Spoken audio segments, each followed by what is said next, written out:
पिछले दिनों 17 अक्टूबर को international day for the poverty eradication को सेलिब्रेट किया गया, जिसकी थीम रही dignity for all in practice.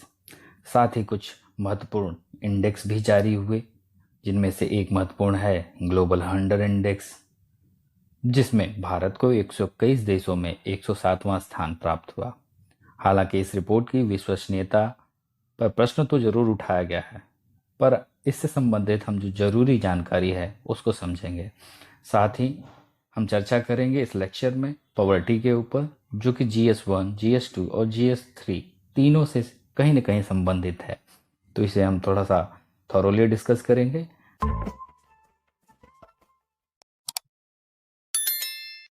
अगर हम सस्टेनेबल डेवलपमेंट गोल की बात करें तो गोल नंबर 1 है नो पॉवर्टी, जिसे हमें 2030 तक दूर करना है।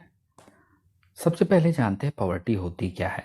आसान शब्दों में कहें तो poverty is an economic state और condition where people experiencing scarcity of certain commodities that are required for the life of human beings or for surviving। तो आसान शब्दों में तो यही समझा जा सकता है कि एक इकोनॉमिक स्टेट है, कंडीशन है, जहाँ लोगों को महसूस होता है, कुछ अभाव महसूस होता है कुछ ज़रूरी वस्तुओं का। पॉवर्टी को डिफाइन कर पाना या मेज़र कर पाना एक जटिल प्रक्रिया है, क्योंकि इसके संकेतों में सब्जेक्टिविटी ऑब्जेक्टिविटी दोनों इन्वॉल्व हो जाती है। सब्जेक्टिविटी का मतलब है कि जो भी पॉवर्टी की डेफिनेशन होगी या मेजरमेंट होगा, उसमें पर्सनल फीलिंग, ओपिनियन या यूँ कहें कि ह्यूमन परसेप्शन इन्वॉल्व हो जाता है।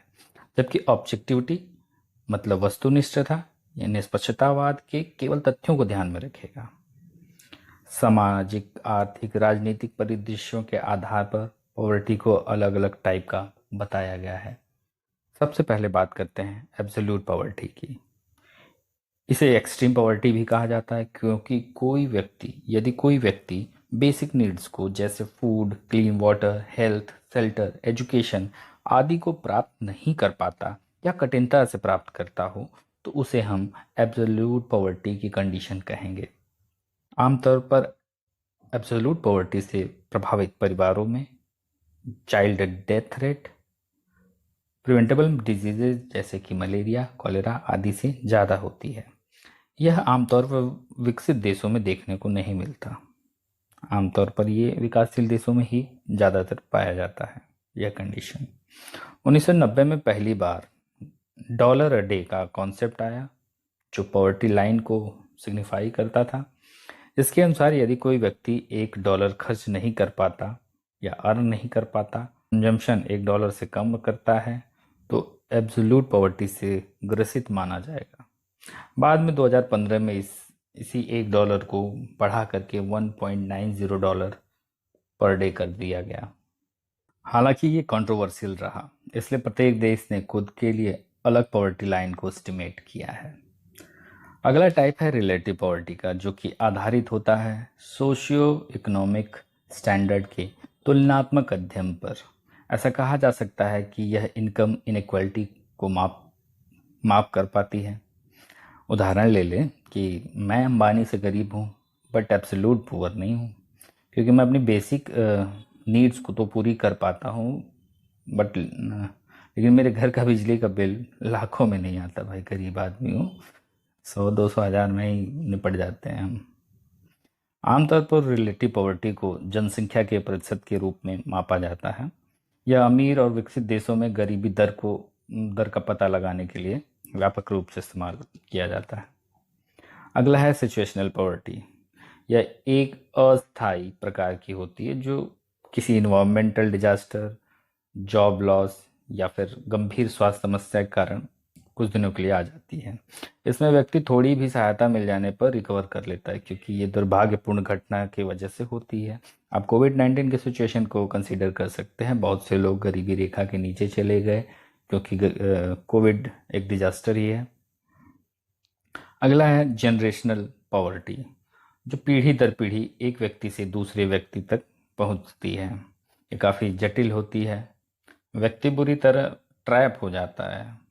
गरीबी से निकलने के साधन तक जो पहुंच होती है वो भी सीमित हो जाती है। ऐसे परिवार जहां 2 पीढ़ियां कम से कम गरीबी का सामना करती हों अक्सर देखने को मिलता है। नेक्स्ट है रूरल पॉवर्टी। ग्रामीण क्षेत्रों में जहां जनसंख्या 50,000 से कम है मापी जाती है, ऐसे क्षेत्रों में जॉब अपॉर्चुनिटी कम होती है, सेवाओं तक पहुंच कम, सामाजिक सुरक्षा का अभाव तथा साथ ही गुणवत्ता परक शिक्षा का भी अभाव होता है। ज़्यादातर परिवार कृषि संबंधी कार्य में संलग्न होते हैं। और इसके उलट अर्बन पॉवर्टी, जिसमें 50,000 से अधिक जनसंख्या वाले मेट्रोपॉलिटन क्षेत्रों में कंसीडर किया जाता है, इसमें गरीब व्यक्ति को सीमित स्वास्थ्य और शिक्षा की समस्या, अपर्याप्त आवास संबंधी, अस्वास्थ्यकर पर्यावरण तथा कम अथवा न के बराबर सामाजिक सुरक्षा उपलब्ध होती है। ये सारी समस्याएं अर्बन पुअर को आती हैं। गरीबी को कैटेगराइज करने में एक तरीका गरीबों को विभिन्न वर्गों में बांटना भी है, जिसमें मुख्यतः क्रोनिक पुअर, जिन्हें आगे 2 भागों में बांटा जाता है। एक ऑलवेज पुअर, जो हमेशा गरीबी रेखा के नीचे होते हैं, जबकि दूसरा यूजुअली पुअर, जो एक आध बार गलती से गरीबी रेखा के ऊपर चले जाते हैं, जैसे कैजुअल वर्कर। दूसरा है ट्रांजिशनल पुअर, जिसमें मुख्यतः होते हैं चर्निंग पुअर और ओकेशनली पुअर। चर्निंग पुअर जो गरीबी रेखा के ऊपर नीचे होते रहते हैं, कभी कुछ ज़्यादा पैसे आ गए, कम पैसे आ गए, ऊपर नीचे होते रहते हैं, जैसे स्मॉल फार्मर या कोई सीजनल वर्कर। तथा दूसरी जो ओकेशनली पुअर हैं, जो आमतौर पर तो गरीबी रेखा के ऊपर रहते हैं, देखिए यहाँ पे, पर कभी कभी कोई सिचुएशन ऐसी आ जाती है कि कभी कभार ये गरीबी रेखा के नीचे चले आते हैं। और तीसरी पता नहीं ये कैटेगरी क्यों बनाई गई है, नॉन पुअर अमीर हैं, इसमें आप बात ही क्या करनी है। चलिए अब बात करते हैं विशियस सर्कल ऑफ पॉवर्टी के बारे में। ऐसा कहा जाता है कि a country is the poor because the country is poor. अरे वाह, क्या बात बोल दी मैंने। अब ये क्या बात हुई, चलिए समझते हैं। अगर एक व्यक्ति गरीब है तो एक हेल्दी डाइट अफोर्ड नहीं कर सकता, हेल्थ अच्छी नहीं होगी, और हेल्थ अच्छी नहीं होगी तो प्रोडक्टिविटी भी अच्छी नहीं होगी, वर्किंग कैपेसिटी कम हो जाएगी, फिर से वो इतना कमा नहीं पाएगा कि अच्छा खा सके और एजुकेशन पर खर्च कर सके, और ये विशियस सर्कल चलता रहेगा। गरीब देशों के संदर्भ में विशियस साइकिल डिमांड और सप्लाई दोनों साइड में हो सकते हैं। अगर हम सप्लाई साइड में देखें तो लो लेवल रियल इनकम, मतलब कि सेविंग कम होगी, और सेविंग कम है तो इन्वेस्टमेंट में कमी होगी, और इन्वेस्टमेंट में कमी है तो कैपिटल डेफिशिएंसी आ जाएगी, जिससे प्रोडक्टिविटी कम हो जाएगी और फिर से लो इनकम वाली सिचुएशन बन जाएगी। अगर वहीं डिमांड साइड की बात करें तो लो लेवल रियल इनकम होगी तो लो लेवल पर रहेगी डिमांड भी, जिससे इन्वेस्टमेंट भी लो हो जाएगा और प्रोडक्टिविटी लो हो जाएगी और फिर से इनकम लो। तो इस विशेष साइकिल को तोड़ा कैसे जाए, प्रोफेसर रगनार नर्क से बताते हैं। चूंकि low rate of saving and investment एक कारण है, ऐसे में कैपिटल फॉर्मेशन कैसे किया जा सकता है कंजक्शन को कम किए बगैर। कंजम्पशन कम कर देते हैं तो कैपिटल फॉर्मेशन, कुछ सेविंग हो जाएगी, फॉर्मेशन हो सकता है। लेकिन नक्शे जी एक सुझाव देते हैं कि इन्वेस्टमेंट किया जाए तो कई इंडस्ट्री, जो स्मॉल जो भी इंडस्ट्रीज हैं, कई इंडस्ट्री में एक साथ किया जाए। तो ऐसे में क्या होगा कि एक इंडस्ट्री का जो वर्कर होगा वो दूसरे इंडस्ट्री के प्रोडक्ट्स का कंज्यूमर बन जाएगा। ऐसे ही सभी के साथ वाइस वर्सा चलता रहेगा तो कुछ म्यूचुअल डिमांड क्रिएट की जा सकती है या हो सकती है। ऐसे में इस विशेष साइकिल को तोड़ने का एक रास्ता दिखाई जरूर देता है। अब ये कितना प्रभावी होता है ये तो बात की बात है। अब बात करते हैं पॉवर्टी मेजरिंग टूल्स की। सबसे पहला है हेड काउंट रेशियो। जनसंख्या का जो भी प्रोपोर्शन पॉवर्टी थ्रेशोल्ड या पॉवर्टी लाइन के नीचे होता है को काउंट किया जाता है। यह नंबर को बताता है कि कितने प्रोपोर्शन गरीबी रेखा के नीचे हैं। इस टूल का एक अप्रिय चरित्र है यह है कि ये तो बताता है कि कितने नंबर पॉवर्टी लाइन के नीचे हैं, लेकिन ये उस पॉवर्टी की डेप्थ क्या है उसको एकदम बिल्कुल पूरी तरीके से इग्नोर कर देता है। पॉवर्टी गैप इंडेक्स ये हेड काउंट रेशियो से अलग है और पॉवर्टी की इंटेंसिटी है और सेवेरिटी है उसको भी नापता है। आपको कैलकुलेट करना तो क्या, poverty line minus average income of poor upon poverty line into 100, तथा इस पॉवर्टी लाइन के नीचे इनकम गैप के बराबर माना जाता है। पॉवर्टी लाइन के परसेंटेज के रूप में निकाला जाता है। स्क्वायर्ड पॉवर्टी इंडेक्स या इनक्वालिटी के डायमेंशन को भी ऐड करके पॉवर्टी गैप इंडेक्स को और अधिक गुणवत्ता युक्त बना देता है। एक और है सेन इंडेक्स। चलिए अब बात करते हैं पॉवर्टी लाइन की। Poverty line estimated minimum level of income है जो आवश्यक है जीवन की मूलभूत आवश्यकताओं को पूरा करने के लिए। दादा भाई नौरोजी ने जेल कॉस्ट ऑफ लिविंग के आधार पर सबसे पहली बार भारत में आज़ादी से पूर्व पॉवर्टी लाइन को अनुमानित करने का प्रयास किया था। एक इम्पॉर्टेंट डॉक्यूमेंट इंटरनेट पे अवेलेबल है, मिनिस्ट्री ऑफ रूरल डेवलपमेंट का। इसे तैयार किया गया है डॉक्टर सीमा गौरव, डॉक्टर एन श्रीनिवासन राव के द्वारा। इसके आधार पर अब हम बात करेंगे पॉवर्टी लाइन के एस्टिमेशन की। अगर पॉवर्टी लाइन के एस्टिमेशन की बात करें और मेथडोलॉजी को जानें तो भारत के संदर्भ में हम इसे प्री इंडिपेंडेंस और पोस्ट इंडिपेंडेंस की कैटेगरी में डिवाइड कर सकते हैं। दादा भाई नौरोजी ने अपनी पुस्तक पॉवर्टी एंड अनब्रिटिशर्स रूल 1901 में 1867-68 के प्राइस पर पहली बार पॉवर्टी लाइन का एस्टिमेशन किया था, जो निर्वाह राशि एक इमिग्रेंट कूली, जो साउथ एशिया में कूली यानी कि अनस्किल्ड मजदूर को कहते हैं, को दी जाती थी। उसके आधार पर उन्होंने बताया कि 16 रुपये से 35 रुपया पर कैपिटा पर ईयर, ध्यान दीजिएगा पर ईयर है, को पॉवर्टी लाइन उन्होंने बताया था। इसे भी ध्यान में रखिएगा, पिछली बार ये क्वेश्चन भी आया था पॉवर्टी एंड अनब्रिटिशर्स रूल 1901 में जो किताब लिखी गई थी, इसका ईयर पूछ लिया था कि किस साल में ये बुक आई थी। चलिए अगला, फिर उसके बाद नेशनल प्लानिंग कमेटी जो 1938 में बनी थी, ने जवाहरलाल नेहरू की अध्यक्षता में पॉवर्टी लाइन का एस्टिमेशन किया। इस कमेटी ने बताया कि 15 रुपये से 20 रुपये पर कैपिटा पर मंथ को न्यूनतम निर्वाह राशि बताया या निर्धारित किया। यहाँ देखिए poverty per capita per month की बात चल रही। अगला है बॉम्बे प्लान जो 1944 में आया, ने पॉवर्टी लाइन को 75 रुपया पर कैपिटा पर ईयर बताया। तो ये देखिए प्री इंडिपेंडेंस की बात हमने की। अब अगर हम पोस्ट इंडिपेंडेंस की बात करें तो वर्किंग ग्रुप 1962, इस ग्रुप ने बैलेंस डाइट को कंसीडर किया, जो nutritional advisory group Indian council of medical research 1958 द्वारा जारी किया गया था। ग्रुप ने 1960-61 के प्राइस पर रूरल एंड अर्बन एरिया के लिए सेपरेट पॉवर्टी लाइन बताई, जो थी 20 रुपये तथा 25 रुपया पर कैपिटा पर मंथ। साथ ही रीजनल वेरिएशन की कोई बात नहीं की थी तथा एजुकेशन और हेल्थ पर होने वाले खर्च को कैलकुलेट नहीं किया। ऐसा इंजम्पशन रखा कि ऐसा माना कि ये खर्च जो है वो स्टेट या राज्य खुद वहन करेगा। हालांकि में कोई आधिकारिक पॉवर्टी लाइन नहीं थी, फिर भी 1960 से 1970 तक के बीच में इसका प्रयोग ज़्यादा हुआ। अगली study by V M. Dandekar and N Rath 1971 द्वारा की गई। इससे पहले इस सिस्टमेटिक असेसमेंट आप कह सकते हैं नेशनल सैंपल सर्वे का डाटा का प्रयोग किया।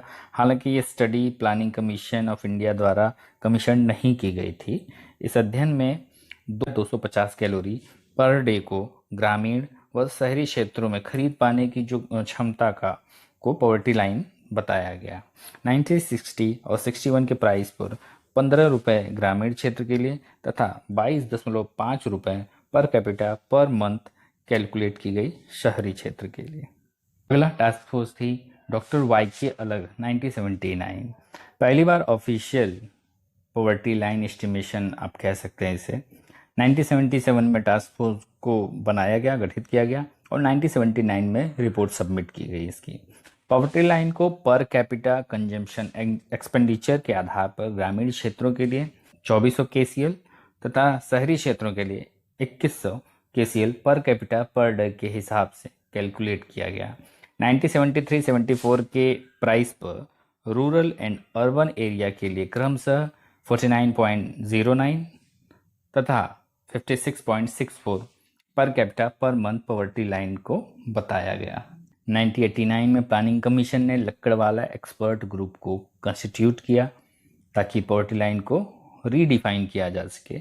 यदि आवश्यकता हो तो 1993 में रिपोर्ट सबमिट करी लक्कड़वाला एक्सपर्ट ग्रुप ने, पर इस ग्रुप ने पॉवर्टी लाइन को रीडिफाइन नहीं किया और ग्रामीण व शहरी क्षेत्रों के आधार पर वाईके अलग कमेटी के राष्ट्रीय स्तर के लिए उपयुक्त बताया, परंतु स्टेट स्पेसिफिक पॉवर्टी लाइन की बात जरूर करी इस एक्सपर्ट ग्रुप ने, ताकि इंटर स्टेट डिफरेंसेस या जो प्राइस में इंटर स्टेट डिफरेंसेस है उसको काउंटर किया जा सके। साथ ही सुझाव दिया कि नेशनल स्टैटिस्टिक को ध्यान में न रखते हुए ग्रामीण क्षेत्रों में consumer price index agriculture labour तथा शहरी क्षेत्रों में consumer price index industrial worker को ध्यान में रखकर किया जाना चाहिए, क्योंकि ऐसा माना गया कि जो बास्केट गुड्स एंड सर्विस का consumer price index industrial worker तथा consumer price index agriculture labour के लिए कैलकुलेशन में प्रयोग किया जाता है वह गरीब व्यक्ति के कंजम्पशन को दर्शाता है। 1997 से 2004-5 तक इसका प्रयोग हुआ, परंतु समय के साथ साथ लक्कड़वाला एक्सपर्ट ग्रुप की जो मेथडोलॉजी थी उसकी क्रेडिबिलिटी कहीं ना कहीं कम होने लगी। अब ज़रूरत थी एक और नए एक्सपर्ट ग्रुप की, तो अगला एक्सपर्ट ग्रुप था Tendulkar expert group. Suresh Tendulkar expert group जो 2005, इस ग्रुप ने जो पूर्व की कमेटियां थीं उनकी जो 3 महत्वपूर्ण कमियां थीं उनको दूर करने का प्रयास किया। पहली कमी थी 1973-74 के पॉवर्टी लाइन बास्केट की जो गुड एंड सर्विसेज थी वर्तमान के कंजम्पशन पैटर्न के हिसाब से सही पिक्चर प्रेजेंट नहीं कर पाती थी। दूसरा जो इशू था इन्फ्लेशन के एडजस्टमेंट का, चाहे वो क्षेत्र के हिसाब से चाहे वो समय के साथ, उसे भी एडजस्ट करने का प्रयास किया। जो एक प्री एजम्पशन हुआ करता था कि हेल्थ और एजुकेशन पे खर्च स्टेट खुद कर देगी, उसका एक्सपेंडिचर कैलकुलेट नहीं किया जाता था, इसको भी इन्होंने एड्रेस करने की कोशिश करी। इस ग्रुप ने 2009 में रिपोर्ट सौंपी, किसी पॉवर्टी लाइन को निर्मित नहीं किया, बल्कि 2004-5 की जो लक्कड़वाला ग्रुप के मेथड के द्वारा जो निर्धारित आधिकारिक अर्बन पॉवर्टी लाइन थी को उसी को अपनाया और बताया 25.7% गरीब व्यक्ति गरीबी रेखा के नीचे थे। ग्रुप ने 4 मुख्य सुझाव दिए। सबसे पहला सुझाव था कि 1970 के बाद जो सभी गरीबी अनुमानों में उपयोग की जाने वाली कैलोरी के जो मानदंड हैं उसको पॉवर्टी लाइन से दूर रखने की सिफारिश करी और बोला कि भाई पोषण संबंधी जो आउटकम है उनको टारगेट करने को कहा गया। देखिए कैलोरी का मतलब है कि आपने एनर्जी, आप तो चावल खा लो, रोटी खा लो, उससे भी आपको कैलोरी मिल जाएगी, लेकिन क्या वो न्यूट्रिशियस है? आपके बॉडी के बाकी जो सप्लीमेंट जो कंपोनेंट चाहिए होंगे क्या वो सारे मिल पा रहे हैं? तो इन्होंने टारगेट करने के लिए बोला कि न्यूट्रिशन संबंधी जो आउटकम्स है उस पर फोकस करिए। रूरल और अर्बन एरिया के लिए 2 अलग अलग पॉवर्टी लाइन बास्केट के बजाय इन्होंने कहा कि पूरे भारत के लिए एक समान अर्बन पॉवर्टी लाइन बास्केट रखने के लिए इन्होंने बताया, सिफारिश करी कि 2 अलग अलग मत करिए, रूरल और अर्बन के लिए आप एक ही ऑल इंडिया बेस पे बना दीजिए। फिर अगला है, इन्होंने कहा जो यूनिफॉर्म रेफरेंसेस पीरियड के बजाय मिक्स्ड रिस्पॉन्सेस पीरियड के आधार पर एस्टिमेट करना चाहिए पॉवर्टी लाइन का। साथ ही सुझाव दिया कि एजुकेशन और हेल्थ पर खर्च की जाने वाली निजी खर्च को भी पॉवर्टी एस्टिमेशन में इंक्लूड करना चाहिए। जो मंथली हाउस होल्ड कंजम्पशन के बजाय पर पर्सन पर डे कंजम्पशन को ध्यान में रखना चाहिए और ध्यान में रख करके पॉवर्टी लाइन का एस्टिमेशन करना चाहिए। परिणाम स्वरूप 32 रुपये तथा 26 रुपये प्रतिदिन खर्च अर्बन और रूरल एरिया के लिए निर्धारित किया गया। भाई अगर तुम अर्बन एरिया में हो तो 32 रुपये में अपना खर्चा चला लोगे पर डे, और तुम गांव में हो तो तुम 26 रुपये में चला लोगे। गजब की बात है भाई साहब। राष्ट्रीय गरीबी रेखा का निर्धारण 2011-12 में 816 रुपये प्रति माह ग्रामीण क्षेत्र के लिए तथा 1000 रुपये प्रति माह शहरी क्षेत्र के लिए निर्धारित किया गया। अब होना क्या था, ढेर सारी आलोचना हुई तेंदुलकर कमेटी की, तो नई कमेटी बनाई गई, रंगराजन कमेटी। इसे 2012 में रंगराजन कमेटी को सेटअप किया गया था और 2014 में इसने अपनी रिपोर्ट सौंप दी थी। कमेटी ने जो separate all India rural and urban poverty line basket को दोबारा से यूज़ करने के लिए सुझाव दिया कि आप इसे दोबारा लेके आइए, और जो स्टेट, और इसी के आधार पर स्टेट रूरल लेवल तथा स्टेट अर्बन लेवल के पॉवर्टी लाइन का निर्धारण किया जाए। उन्होंने सेपरेट कंजम्पशन बास्केट बनाया जाए रूरल और अर्बन एरिया के लिए, ऐसा रिकमेंड किया, जिसमें कैलोरीज, प्रोटीन, फैट इंटेक और नॉन फूड आइटम जैसे clothing, education, health, housing, transport के जो एक्सपेंडिचर हैं उन्हें शामिल किया जाए पॉवर्टी लाइन बास्केट में। हालांकि सरकार ने इसे ज़्यादा भाव दिया नहीं और तेंदुलकर कमेटी के आधार पर जो पॉवर्टी लाइन का निर्धारण है उसे जारी रखा है, जिसके अनुसार 21.9% लोग गरीबी रेखा के नीचे थे। तो गवर्नमेंट है भाई, उसे जिस जिस भी मेथड में सबसे कम दिखेगा वो उसे इजीली अडॉप्ट कर ले, क्योंकि उसे भी पब्लिक को जवाब देना होता है। इसके बाद 1992 से BPL census for the identification of poor house hold भी किया गया। इन सबको करते रहे, क्योंकि बीपीएल हाउस होल्ड की पहचान भी तो होनी चाहिए कि हम माने किसे कौन है गरीब, कौन सा परिवार गरीब है। तो बीपीएल सेंसस कराया जाता रहा।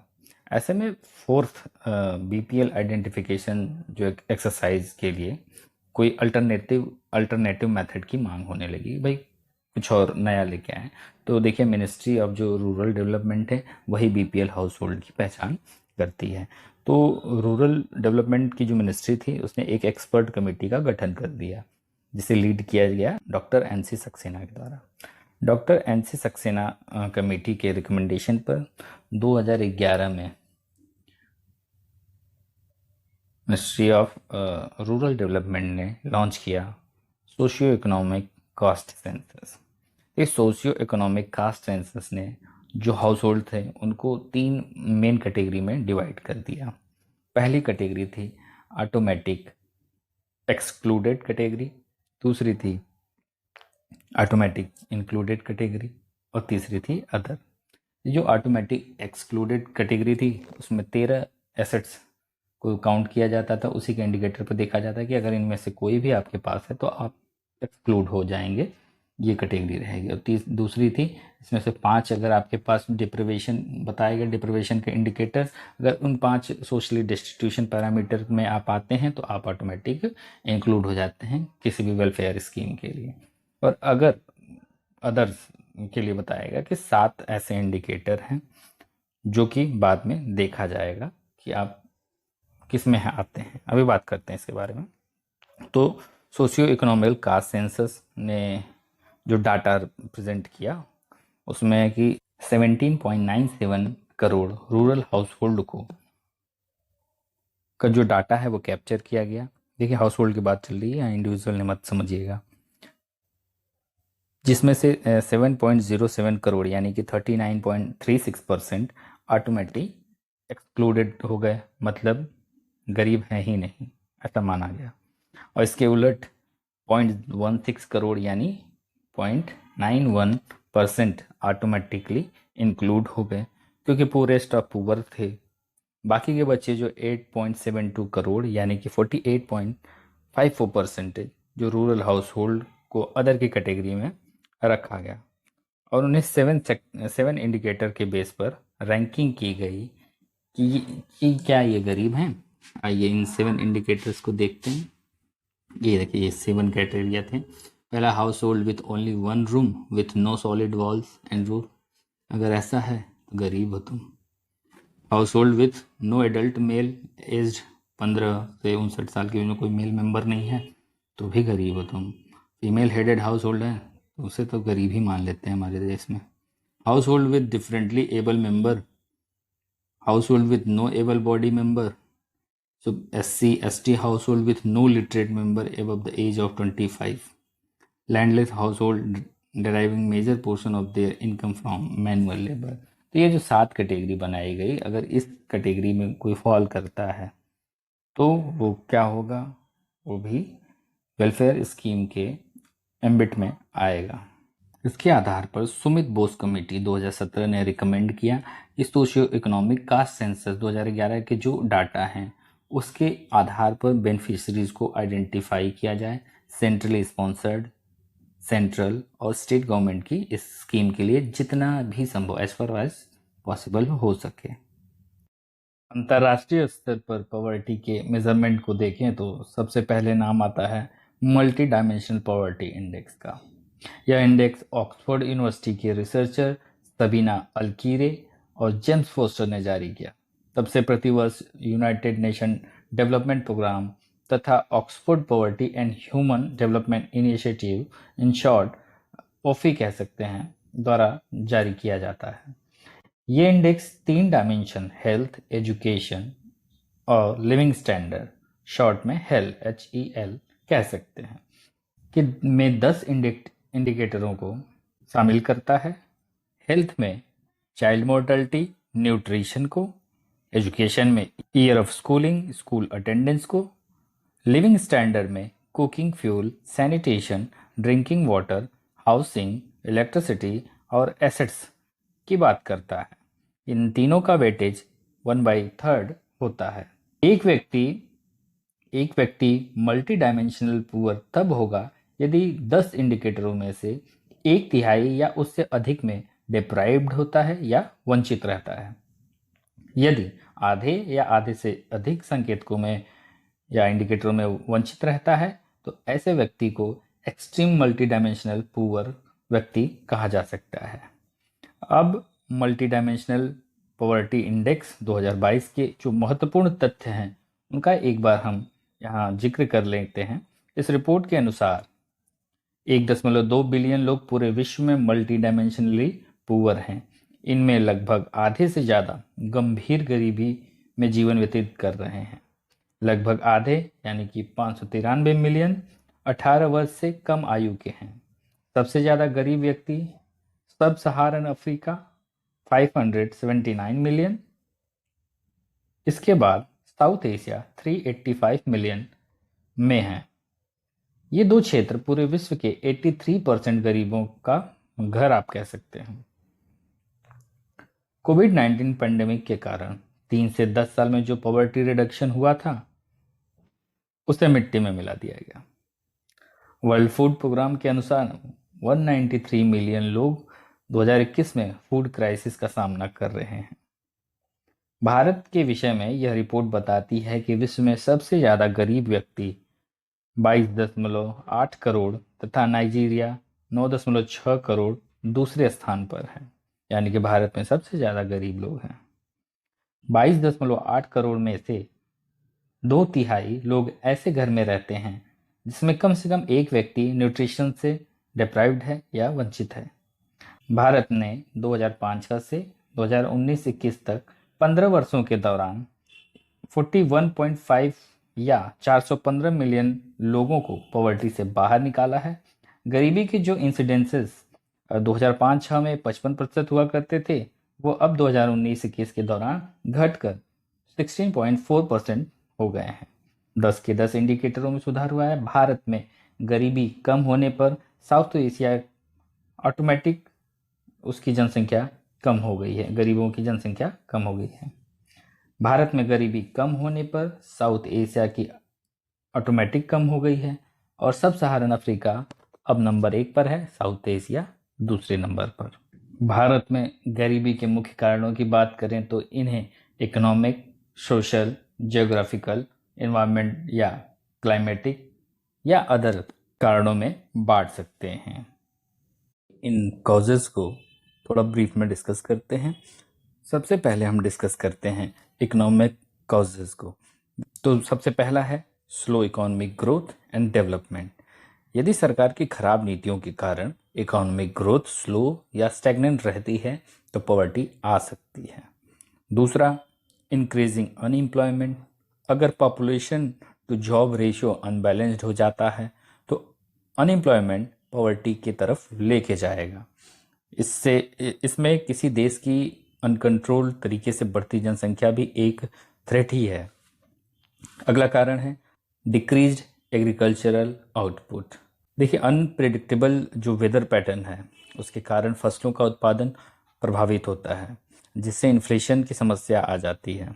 चाहे कोई भी देश हो, जब तक एक स्ट्रॉन्ग एग्रीकल्चरल बैकबोन नहीं होगी, देश की अर्थव्यवस्था निचले स्तर पर ही रहेगी।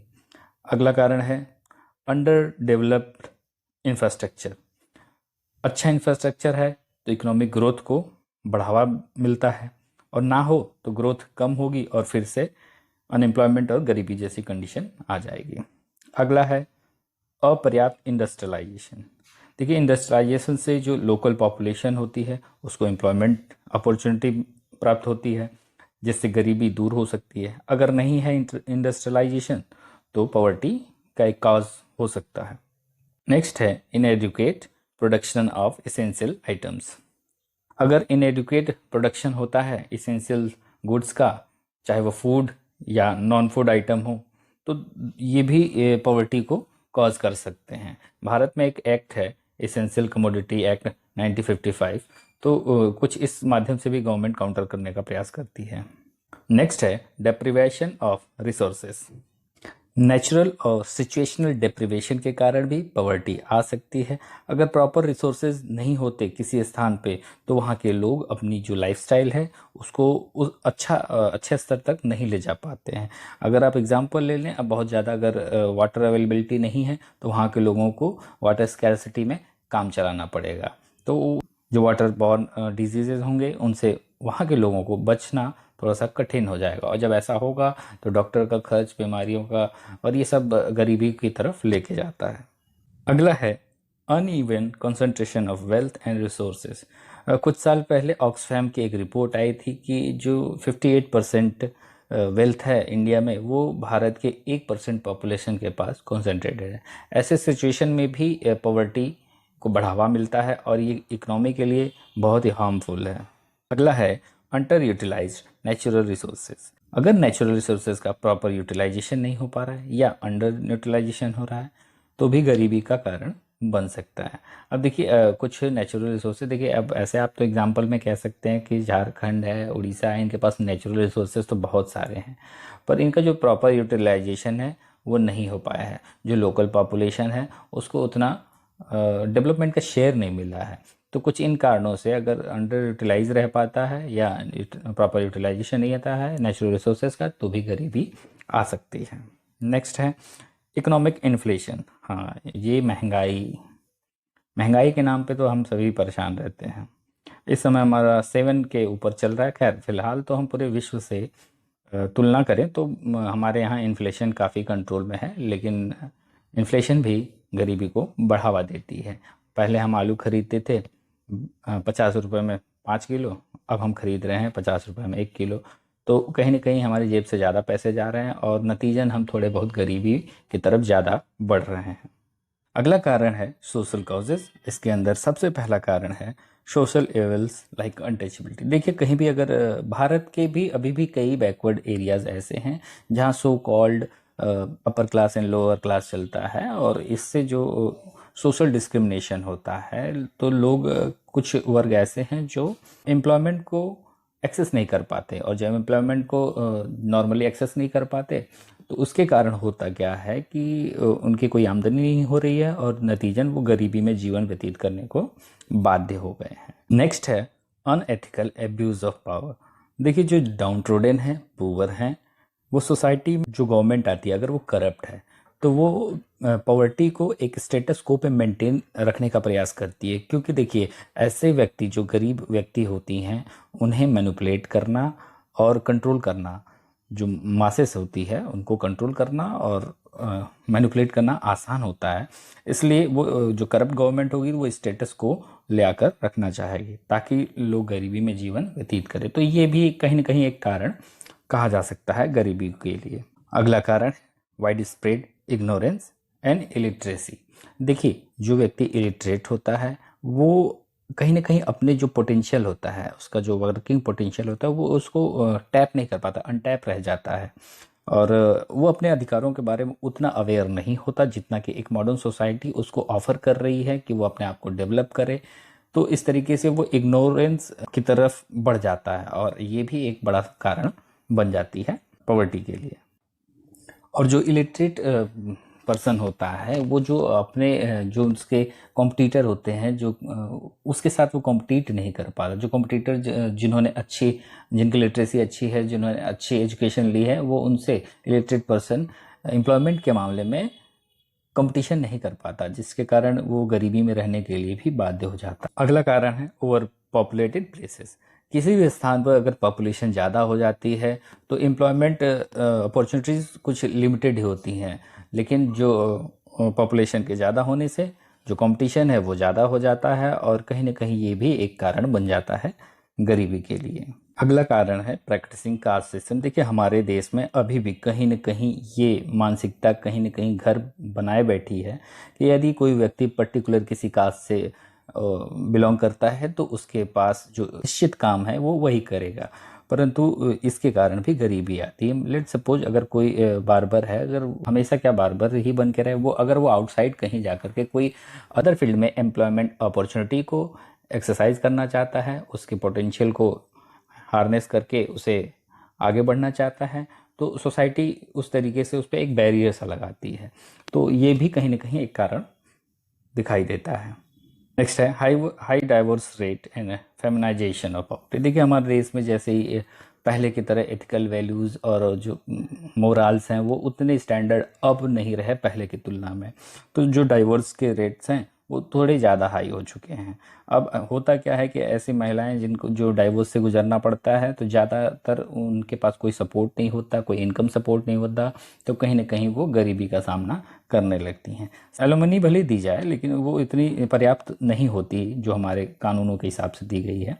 अब जो फेमिनाइजेशन है पॉवर्टी का, देखेंगे हमारे सोसाइटी में इक्वल पे मिलती नहीं है, इक्वल वर्क के लिए इक्वल पे नहीं मिलती है, महिलाओं को भी इक्वल अपॉर्चुनिटीज़ भी नहीं मिलती है, इसलिए ये समस्याएं गरीबी के रूप में परिलक्षित होने लगती हैं। अगला कारण है इनइक्वालिटी ऑफ अवेलेबल अपॉर्चुनिटी। देखिए समाज में जो भी अपॉर्चुनिटी एम्प्लॉयमेंट से रिलेटेड या फिर गरीबी को कम करने के लिए है, उनमें कहीं न कहीं इनइक्वालिटी दिखाई देती है। और इनइक्वालिटी कभी भी जो अपॉर्चुनिटी के मामले में इनइक्वालिटी होती है, ये वीकर सेक्शन, डाउन ट्रोडन या पुअर्स को काफ़ी हद तक प्रभावित करती है और उन्हें गरीबी में जीने पे मजबूर करती है। आगे चलते हैं अब हम बात करते हैं जियोग्राफिकल कॉजेज़ की। इसमें सबसे पहला है डेंसिटी ऑफ पॉपुलेशन। जो पॉपुलेशन डेंसिटी है अगर किसी पर्टिकुलर प्लेस पे ज़्यादा होती है तो ऐसे स्थान पर कंपटीशन बढ़ता है और एम्प्लॉयमेंट अपॉर्चुनिटी लिमिटेड हो जाती है, जिससे पॉवर्टी के चांसेस ज़्यादा हाई हो रहते हैं। नेक्स्ट है सेलेक्टिव फर्टिलिटी ऑफ लैंड। देखिए हमारे पूरे देश में ऐसा नहीं है कि हर स्थान पे एक फर्टाइल सॉइल अवेलेबल है। कहीं सॉइल हमारे यहाँ बहुत ही फर्टाइल है और कहीं इतनी अनुपजाऊ है कि वो उस स्थान पर रहने वाले खेतीहरों किसानों को गरीबी के जाल में जकड़ जाने को मजबूर कर देती है। नेक्स्ट है uneven distribution of fertile land. देखिए जो भी एग्रीकल्चर करने वाला व्यक्ति है, अगर वहाँ पे फर्टाइल लैंड अवेलेबल है तो वो व्यक्ति एग्रीकल्चर में अपनी जॉब को कंटिन्यू करता है। नो मैटर वो कितना अर्न कर रहा है, वो भूखा नहीं रहता, ऐसा कहा जाता है हमारे यहाँ। लेकिन अगर फर्टाइल लैंड नहीं है, अनफर्टाइल है, तो वो व्यक्ति, वहाँ पे रहने वाला व्यक्ति बाध्य हो जाता है कि कहीं और जाकर के एम्प्लॉयमेंट को सर्च करे, और ऐसे में गरीबी के बढ़ने का जो स्कोप है वो बढ़ जाता है, क्योंकि एग्रीकल्चर का जो रास्ता था उसके पास वो बंद है। नेक्स्ट है वेरिएबल फार्म आउटपुट। देखिए किसी भी फर्टाइल लैंड में ज़रूरी नहीं है कि हर बार जो आउटपुट है वो हमेशा एक जैसा हो। कभी ड्रॉट आ गया तो प्रोडक्शन है वो प्रभावित हो गया और व्यक्ति गरीबी के जाल में फंस गया। और अगर फर्टाइल किसी वर्ष अगर आउटपुट अच्छा है तो वो कुछ दिनों के लिए गरीबी की रेखा से ऊपर आ जाता है। तो नेक्स्ट है differential rural and urban poverty. देखिए रूरल और अर्बन पुअर के कॉन्सेप्ट में अगर हम देखें तो जो रूरल एरिया और अर्बन एरिया में रहने वाले लोग हैं उनकी लाइफस्टाइल में अंतर होता है। जो रूरल एरिया में कॉस्ट ऑफ लिविंग है वो तुलनात्मक रूप से अर्बन एरिया के कम होती है, इसलिए वहाँ सर्वाइव कर पाना आसान होता है, जबकि अर्बन एरिया में हाई कॉस्ट ऑफ लिविंग होती है, इसके कारण पॉवर्टी के चांसेस ज़्यादा रहते हैं। नेक्स्ट हम डिस्कस करते हैं इन्वायरमेंटल एंड क्लाइमेटिक कॉजेज। इसमें नंबर 1 है फ्लडिंग ऑफ लैंड। देखिए बाढ़ आ जाती है तो जो खेती की भी गई है वो भी बह जाती है, जो कृषि से उत्पाद मिलने वाला था, जो एक आय का स्रोत था, वो चला जाता है। इससे पॉवर्टी के आने के चांसेस ज़्यादा होते हैं। नेक्स्ट है लॉन्ग स्पेल ऑफ ड्रॉट। कभी कभी ड्रॉट की कंडीशन आती है और ये ड्रॉट कुछ ज़्यादा समय तक रह जाता है। ऐसे में फसल की उपज हो पाना या फिर किसी भी तरीके के जो प्रोडक्टिव काम होते हैं कृषि से संबंधित, उनमें मुश्किल आ जाती है और ऐसी कंडीशन में पॉवर्टी के आने के भरपूर चांसेस रहते हैं। नेक्स्ट है लैक ऑफ सीजनल रेनफॉल। देखिए जो हम मानते हैं कि औसत बारिश एक बराबर होती है पूरे विश्व में, लेकिन उसका जो डिस्ट्रीब्यूशन है वो कभी हर साल एक जैसा नहीं होता।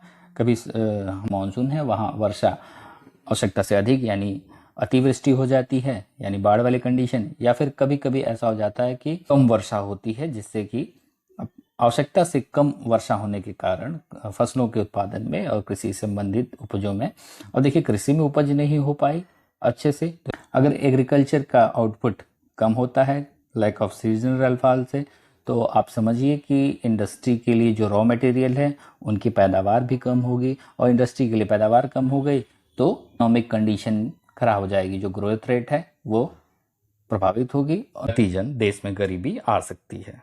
काउजेज में देखें तो नंबर 1 पर है लैक ऑफ प्रॉपर एजुकेशन। देखिए एजुकेशन तो बिल्कुल इसेंशियल सी चीज़ है, इसके बगैर आप कल्पना भी नहीं कर सकते। लेकिन अब ये देखने की बात होती है कि हम जो एजुकेशन ले रहे हैं क्या वो प्रॉपर हो रही है, या सिर्फ हम बुकिस एजुकेशन ले रहे हैं। ऐसा ना करते हुए अगर रूरल एरिया की बात करें तो वहाँ के लोगों को ज़्यादा से ज़्यादा वोकेशनल या technical knowledge based education provide करना चाहिए, जिससे वो जॉब या एम्प्लॉयमेंट को सिक्योर कर पाएँ और अपनी पॉवर्टी को दूर कर पाएँ। Increasing competition. देखिए जैसे जैसे कंपटीशन बढ़ रहा है, सेम जॉब को करने के लिए जो अवेलेबल ह्यूमन रिसोर्सेस हैं उनकी संख्या बढ़ती जा रही है। ऐसे में शहरों में भी एक ही जॉब को पा पाना बड़ा मुश्किल सा हो जाता है। आप इसे ओवर एजुकेशन या ज़्यादा एजुकेशन का साइड इफ़ेक्ट भी कह सकते हैं, लेकिन ऐसी कंडीशन में भी एम्प्लॉयमेंट को प्राप्त कर पाना मुश्किल होता है और नतीजन व्यक्ति गरीबी की तरफ अग्रसर हो जाता है। नेक्स्ट है more demand and less supply. ये भी एक इशू है। अगर आप चाहते हैं कि आपका देश गरीबी से मुक्त हो जाए तो ऐसे कंडीशन में आपको डिमांड और सप्लाई वाले मुद्दे पे काम करना जरूरी होगा। अगर आप एक एग्जांपल लें एडिबल ऑयल के बारे में, तो एडिबल ऑयल जो हम कंज्यूम करते हैं, जितना हमारा कंजम्पशन है, हम उतने उसकी प्रोडक्शन नहीं कर पाते। नतीजन हमें क्या करना होता है, इंपोर्ट करना होता है। इंडोनेशिया मलेशिया जैसे देशों से हम पाम ऑयल खरीदते हैं और अपनी कंजम्पशन को फुलफिल करते हैं। तो ऐसी कंडीशन में एडिबल ऑयल हमारे देश में काफ़ी महंगा मिलता है। अभी आप रिसेंट एग्जांपल आप टमाटर के लिए देख लीजिए। टमाटर आज के डेट में 70 या 50 के ऊपर के दाम पे बिक रहा है, लेकिन यही टमाटर कभी 5 रुपए में भी कोई नहीं खरीदता है। तो ये जो अनबैलेंस्ड है, और भारत में तो अक्सर मैंने ये देखा है कि कोई ना कोई फूड आइटम हमेशा से हाई लेवल पे रहता है, जो आम आदमी के बजट को बिगाड़ता रहता है और उन्हें गरीबी की तरफ ढकेलता रहता है। नेक्स्ट है lack of adaptable nature of the rural population. देखिए हमारी सोसाइटी में चेंजेस हमेशा आते रहेंगे, और अगर आप कितनी आसानी से इन चेंजेस को एडॉप्ट कर लेते हैं ये आपके ऊपर डिपेंड करता है। रूरल एरिया में रहने वाली पॉपुलेशन के लिए एक एग्जम्पशन है कि ऐसा माना जाता है कि रूरल एरिया में रहने वाले लोग जो नए नए चेंजेस होते हैं टेक्नोलॉजी से रिलेटेड या मॉडर्नाइजेशन से संबंधित, उन्हें अडॉप्ट करने में रिलक्टेंट होते हैं या काफ़ी धीमी गति से अडॉप्ट करते हैं। ऐसे में इसमें सुधार लाने की आवश्यकता है, अवेयरनेस फैलाने की ज़रूरत है कि जल्द से जल्द चेंजेस को अडॉप्ट करें और मैकेनाइजेशन मॉडर्नाइजेशन या टेक्निकल एडवांसमेंट की करके हम अपनी गरीबी को दूर कर सकें। एक और मुख्य कारण है मास माइग्रेशन टू सिटी। देखिए रूरल एरिया से कोई भी व्यक्ति जब वो सिटी की तरफ आता है, शहर की तरफ आता है, तो उसका एक मुख्य उद्देश्य होता है कि वो ऐसा सोचता है कि एक बेटर एम्प्लॉयमेंट अपॉर्चुनिटी उसे शहर में मिलेगी। तो अगर ऐसे में गवर्नमेंट यूं करे कि वो रूरल एरिया में ही सफिशिएंट और अच्छे स्तर के एम्प्लॉयमेंट को जनरेट करे, तो ऐसे व्यक्ति कभी भी माइग्रेट नहीं करेंगे, और माइग्रेट होकर के जो शहरों में आकर के वो गरीबी में जीवन व्यतीत करते हैं, ऐसा उन्हें नहीं करना पड़ेगा। तो कहीं ना कहीं ये भी एक कारण कहा जा सकता है। अब हम कुछ बातें करते हैं उन गवर्नमेंट पॉलिसीज़ के, उन प्रोग्राम्स के जो पॉवर्टी एलिवेशन के लिए गवर्नमेंट ने स्टार्ट किया है। देखिए, कोई भी गवर्नमेंट की स्कीम हो, डायरेक्टली या इनडायरेक्टली कहीं ना कहीं वो पॉवर्टी को एड्रेस ज़रूर करती है, लेकिन जो डायरेक्टली एड्रेस करती है उनमें से कुछ एग्जाम्पल्स हम स्कीम्स को रिवाइज करेंगे। सबसे पहला है प्राइम मिनिस्टर्स रोजगार योजना। इसे 1993 में इस उद्देश्य से लेके आया गया कि ये सेल्फ एम्प्लॉयमेंट अपॉर्चुनिटी को प्रोवाइड करेगी। जो एजुकेटेड अनएम्प्लॉयड यूथ हैं उन्हें कुछ असिस्टेंस दिया जाएगा, जिससे वो अपना कोई न कोई बिजनेस स्टार्ट करें, कोई रोजगार चालू करें, खुद भी रोजगार करें और दूसरों को भी रोजगार दें।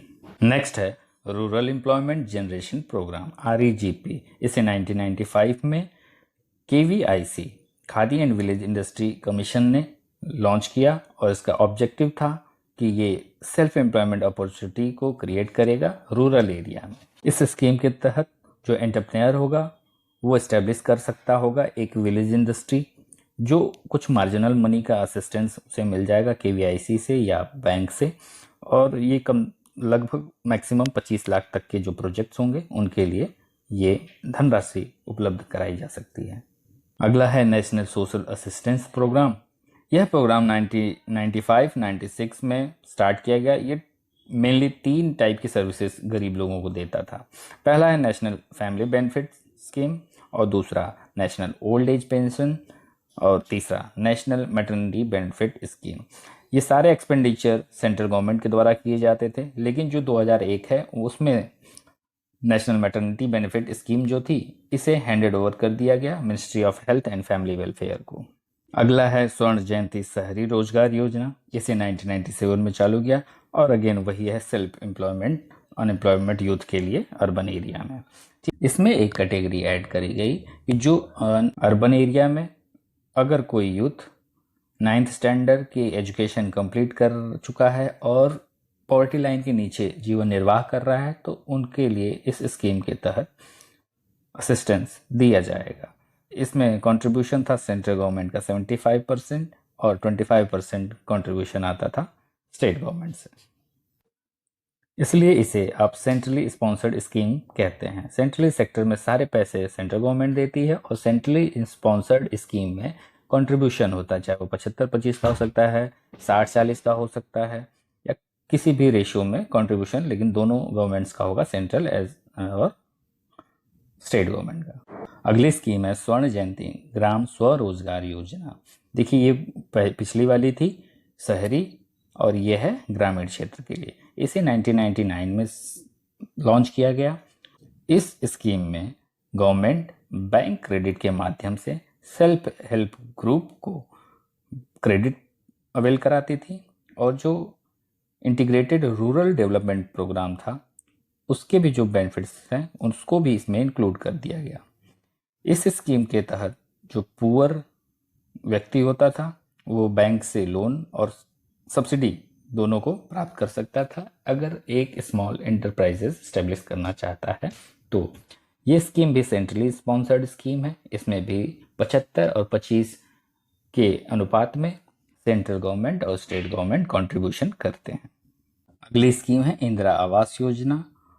आप इसे प्रधानमंत्री आवास योजना जैसा ही समझ सकते हैं।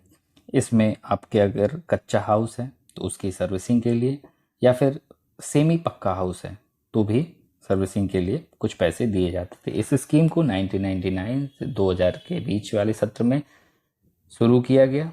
कुछ क्राइटेरिया यहाँ डिफाइन किए गए थे, पर उसे जानना जरूरी नहीं है। अगला है अंत्योदय अन्न योजना। इसे 2000 में स्टार्ट किया गया। ये हाईली सब्सिडाइज यानी कि 2 रुपये और 3 रुपये पर किलो में गेहूं और चावल अवेल कराता है under targeted public distribution system के तहत। इसमें पहले 25 किलोग्राम पर फैमिली पर मंथ दिया जाता था, लेकिन 2002 के बाद से इसे 35 kg पर फैमिली पर मंथ दिया जाता है। नेक्स्ट, एक और प्रधानमंत्री ग्रामीण ग्राम सड़क योजना को लॉन्च किया गया 2000 में, और एम था कि जहां भी 500 लोगों की पॉपुलेशन किसी गांव में रहती है तो उस गांव को मुख्य सड़क से, गांव को जनपद की सड़क से जोड़ने का जो कार्यक्रम था उसे प्रधानमंत्री ग्राम सड़क रोजगार योजना के तहत पूरा किया गया। अगला है अन्नपूर्णा योजना। इस स्कीम को इनिशिएट किया गया सन 2000 में और 100% सेंट्रली स्पॉन्सर्ड प्लान था, यानी कि इसमें सेंट्रल गवर्नमेंट ही सारे पैसे वहन करेगी। ये फूड ग्रेन अवेल कराता था सीनियर सिटीजन्स को। यह स्कीम विशेष रूप से सीनियर सिटीजन जो ओल्ड एज पेंशन स्कीम के अंदर आते थे उन्हें इंक्लूड करती थी। साथ ही 10 किलो फूड ग्रेन भी प्रोवाइड किया जाता था फ्री ऑफ कॉस्ट। ये स्कीम 2002-03 के बाद से स्टेट को हैंड ओवर कर दी गई है। अगली स्कीम है प्रधानमंत्री ग्रामोदय योजना। इसे 2000-2001 में लॉन्च किया गया और इसमें एलोकेट किया जाएगा कुछ एडिशनल सेंट्रल असिस्टेंस कुछ सेलेक्टेड बेसिक सर्विसेज के लिए। ये बेसिक सर्विसेज हो सकती हैं प्राइमरी हेल्थ से related, primary education, rural shelter, rural drinking water, nutrition और रूरल इलेक्ट्रिफिकेशन आदि से संबंधित। अगली योजना है वाल्मीकि अंबेडकर आवास योजना। इस योजना को दिसंबर 2001 में लॉन्च किया गया। इसमें जो स्लम ड्वेलर्स हैं उनके हाउस के कंस्ट्रक्शन के लिए कुछ फंड एलोकेट किए जाएंगे, जिसमें सेंट्रल गवर्नमेंट 50% देगी और 50% स्टेट गवर्नमेंट को अरेंज करना होगा। अगली स्कीम है national food for work programme. ये 2004 में लॉन्च की गई। ये 100% सेंट्रल के असिस्टेंस से आई थी और इसमें जो 14 बैकवर्ड डिस्ट्रिक्ट थे, जो 150 इस स्कीम में 150 जो मोस्ट बैकवर्ड डिस्ट्रिक्ट थे वहाँ के अनस्किल्ड जो मैनुअल वर्क करने वाले वर्कर थे उनके वेज एम्प्लॉयमेंट के लिए ये स्कीम लॉन्च करी गई। इसमें अनाज दिया जाता था मजदूरी के बदले। अगली स्कीम है national rural employment guarantee scheme. इस स्कीम को 2006 में लॉन्च किया गया और इसे दो स्कीम्स संपूर्ण ग्रामीण रोजगार योजना तथा national food for work programme दोनों को मर्ज करके लॉन्च किया गया था। इसे एक साथ 200 डिस्ट्रिक्ट में लॉन्च की गई और एक ऑब्जेक्टिव था कि 100 दिन का एम्प्लॉयमेंट हर फैमिली को प्रति वर्ष मिल जाए। नेक्स्ट है पब्लिक डिस्ट्रीब्यूशन सिस्टम। 4 लाख से ज़्यादा फेयर प्राइस शॉप्स हैं भारत में और लगभग गवर्नमेंट का 3 से 4% बजट पब्लिक डिस्ट्रीब्यूशन सिस्टम के थ्रू गरीबों की मदद की में खर्च होता है। अगली स्कीम है prime minister employment generation programme. इस स्कीम को 2008 में लॉन्च किया गया। दो स्कीमों को मर्ज करके प्राइम मिनिस्टर रोजगार योजना और रूरल एम्प्लॉयमेंट जनरेशन प्रोग्राम दोनों को मर्ज करके लॉन्च किया गया और इसका एक ऑब्जेक्टिव था कि ये एम्प्लॉयमेंट अपॉर्चुनिटी अवेल कराए माइक्रो एंटरप्राइजेस के माध्यम से। कुछ और स्कीम हैं, इन्हें भी आप जान लीजिए। Drought prone area programme, desert development programme, integrated wasteland development programme, integrated child development scheme. Mid day meal scheme जिसे अब पीएम पोषण के नाम से जाना जाता है, इसे 1995 में स्टार्ट किया गया और पूरे देश के सभी स्कूलों में एटलीस्ट दोपहर का पका हुआ कुक्ड फूड मिल अवेल कराने की बात कही गई। इसके अंतर्गत कुक्ड मील दिया जाता था। 450 कैलोरी और लगभग 12 ग्राम प्रोटीन प्राइमरी क्लासेस के लिए और 700 कैलोरी और 20 gram protein upper primary classes के लिए। सभी गवर्नमेंट एडेड स्कूल्स, मदरसा, मकतब और समग्र शिक्षा अभियान के तहत आने वाले स्कूलों में इस स्कीम को कंपलसरी लॉन्च किया गया। अगला है पीएम किसान स्कीम। ये डायरेक्ट बेनिफिट दे रही है। 100% सेंट्रल गवर्नमेंट की फंडिंग है। 6,000 रुपये 2,000 के 3 किस्तों में किसी भी किसान को दिए जाएंगे। पहले इसमें क्राइटेरिया हुआ करता था कि कुछ लैंड होल्डिंग आपके पास होनी चाहिए, लेकिन अब अगर आपके पास थोड़ी सी भी लैंड होल्डिंग है तो आपको एग्रीकल्चर लैंड की बात हो रही है, अगर एग्रीकल्चर लैंड होल्डिंग आपके पास है तो आप इस असिस्टेंस को ले सकते हैं। हालांकि इस स्कीम को 2018 में ऑपरेशनल किया गया और इसमें कुछ कैटेगरी ऐसी हैं जो एक्सक्लूडेड हैं। लेट सपोज आप इनकम टैक्स पे करते हैं तो आपको इस स्कीम में पार्टिसिपेट नहीं करना होगा। तो ये ले दे करके थोड़ी ये थोड़ी जो इम्पोर्टेंट स्कीम्स थी उसे जल्दी जल्दी में हमने डिस्कस कर लिया। अब नेक्स्ट हम डिस्कस करेंगे कोई दूसरा टॉपिक। तब तक के लिए जय हिंद।